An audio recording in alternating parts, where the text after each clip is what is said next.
Il-Kap Nazzjonalista Adrian Delija ħareġ jattakka l-proġett infrastrutturali tal-Junction tal-Marsa. 3 sigħat wara li bdew jgħaddu l-ewwel vetturi minn fuq l-ewwel żewġ strutturi tal-flyovers minn seba', Adrian Delija kritika dan il-proġett li se jnaqqas it-traffiku fin-naħa t'isfel ta' Malta. Qal li l-Gvern kull mu qed jagħmel f'dan il-proġett u jaqgħad it-toroq jwessaħħhom. Il-Gvern ikkommemorah billi mar jiftaħ triq usa in-netwerk ta' toroq.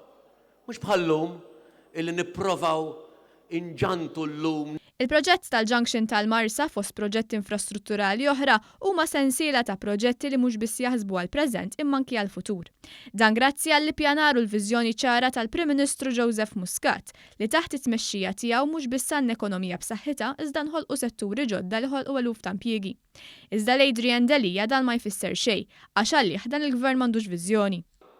Għandu viżjoni dal-Gvern m'għandux.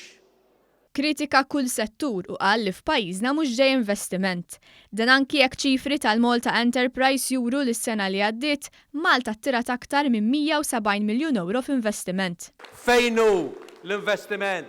Kritika s-settur tal-edukazzjoni bil-Gvern qed jinvesti mhux biss fil-bini tal-iskejjel imma anki f'tibdiliet sabiex kull student u studenta ma jaqgħux lura iżda jkomplu jistudjaw u jkunu suċċess. Dan il-Gvern qatt ma mpurtah mill-edukazzjoni. Adrian Delija ġustifika u ddefenda d-deċiżjonijiet ambjentali ta' gvernijiet nazzjonalisti li kienu estendew iż-żoni ta' żvilupp. L-iżvilupp illi sar f'pajjiżna f'25 sena ta' gvern nazzjonalista kien f'żvilupp illi kellna bżonn, kien meħtieġ. F'dadija negattiva u f'diskors bla sustanza qal li pajjiżna tkisser. Iddajjifna soċjalment u tkissirna. Attakka l-qrati ta' pajjiżna u qal li l-qorti huwa maħtuf. Il-post fejn suppost intom tmorru biex tfittxu l-ġustizzja huwa l-post fejn nafu illi maħkum. Fil-mass meeting tal-ġimgħa filgħaxija kienet tinħassew apatija kbira fost il-partitarji nazzjonalisti li attendew għalih barra d-Dar Ċentrali. Dan għal kuntrarju ta' dak li kien isir fl-modi meta dan l-avveniment kien jiġi ċelebrat fuq il-fosos tal-Florjana. Id-diskors ta' Adrian Delija mhux li qajjem lill-partitarji nazzjonalisti. Diskors ripetittiv għax ma sabx kliem xi jgħid lill-partitarji nazzjonalisti. B'Delija tilifa, imbagħad beda jgħid li aħna pajjiż fallut u tal-mistħija. Tal-mistħija, falliment totali. Adrian Delija attakka lill-Prim Ministru u qal li dan kollu jrid ibatti Joseph Muscat. Anki l-elettorat għafda f'Joseph Muscat f'erba' elezzjonijiet għax mhux biss ħoloq il-ġid imma għal-mexxej li jaqqat pajjiż. Għal kuntrarju tal-Partit Nazzjonalista u Adrian Delija li dejjem jażlu l-firda. U jrid ipatti ta' emilu u jrid iħallas.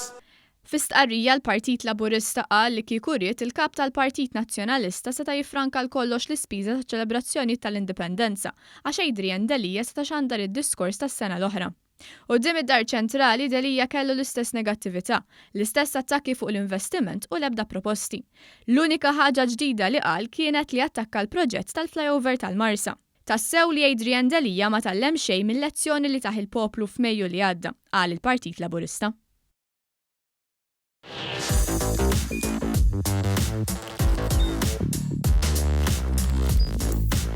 Idħol fuq one.com.mt u hemmhekk tista' tara l-programmi kollha li jxandru fuq One permezz ta' One Play.